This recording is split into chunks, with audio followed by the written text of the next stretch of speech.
G'day everyone.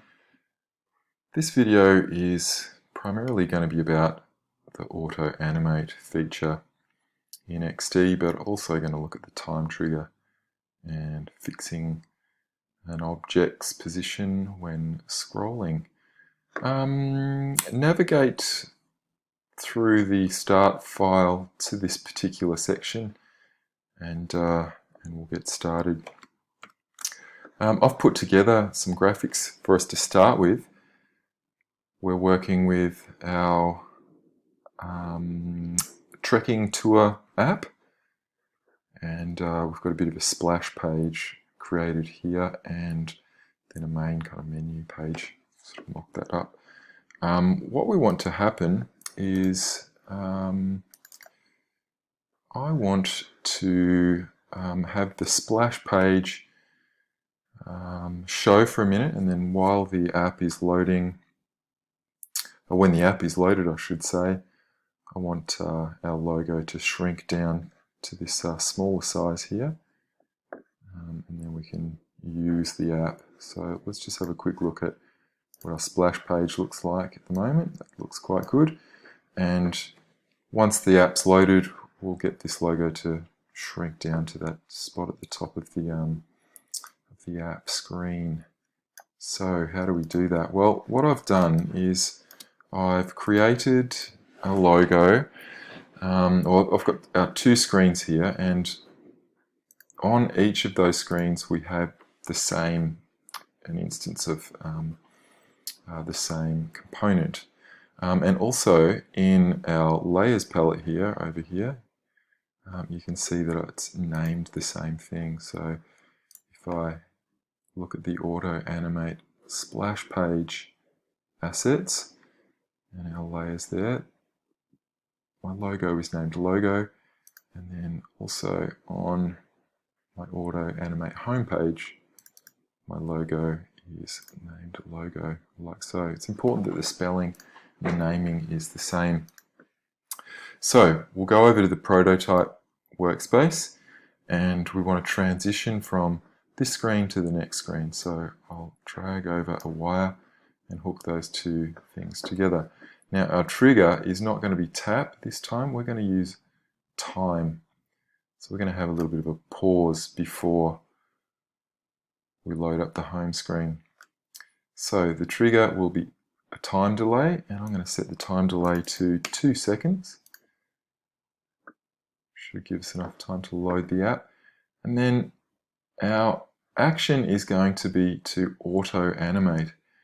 And when we run this, XD is going to kind of fill in the animation in between from this state to this state. And we're going to auto-animate to the destination of this screen here over a period of 0.4 of a second. I might just make that a bit bigger for this particular animation, and let's test that and see what that looks like. So we'll wait a few moments, and then it auto-animates into that final position, which is good. I think I've actually got, oh no, my logo's there. No, that's looking good. I think that looks fine. So that's auto-animating with a time trigger. I'm sure you're going to have a lot of fun with that. Let's do it again in another situation. We're going to create a down page for this particular app. So once we get onto the home page, we want to link off to the first item here and get some more information about it. And when we do that, I want to create an auto-animate transition. So let's duplicate this whole page, Command D, or we can go Edit, Duplicate. And this material down here, I'm just going to, back in the design workspace, I'm going to make that disappear, make it 0% transparency, and make a couple of just changes in arrangement to our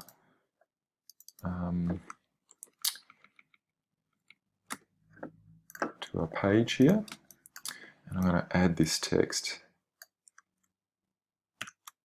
So it's kind of like a down page situation.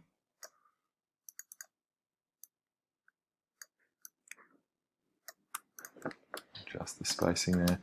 And I'm also going to drag out the depth of my page because we've got lots of content there and we'll need our app to scroll. So when we click on this particular thumbnail, we want to link off to this new page which gives us more information about Mount Kosciuszko. So let's go back over to the prototype tab and we'll wire up the relationship there so that when we tap on this particular object, we'll transition over to this page here, and we're going to do it using Auto-animate, so there'll be a bit of animation between these two pages. The destination is this particular page here, which is called Auto-animate Home 1. So let's see how our prototype is looking. First of all, our app loads, and then once we click on this particular thumbnail, you can see that transitions over to this page. I might make that animation a little quicker, something like 0.4 seconds, and test that again. And we'll tap, and I think that looks a bit better. So that's auto-animating transitions between pages. Plenty of possibilities there. One last thing I wanted to show you in this video was how we can make sticky elements when we're scrolling around, because we'll see this particular page here.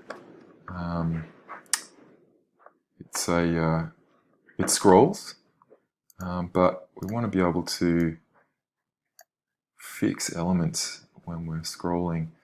So if we have this selected, if we select our elements and fix position when scrolling, and we test that, it'll fix our elements when scrolling, so we can have that kind of sticky header kind of arrangement.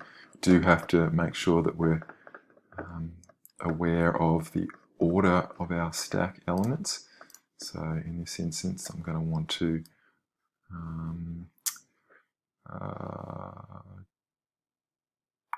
arrange, move everything to the front there. When I test that again, it should scroll behind our header. Okay, so that's primarily auto-animate, but we did look at the time trigger and fixing position of elements when scrolling.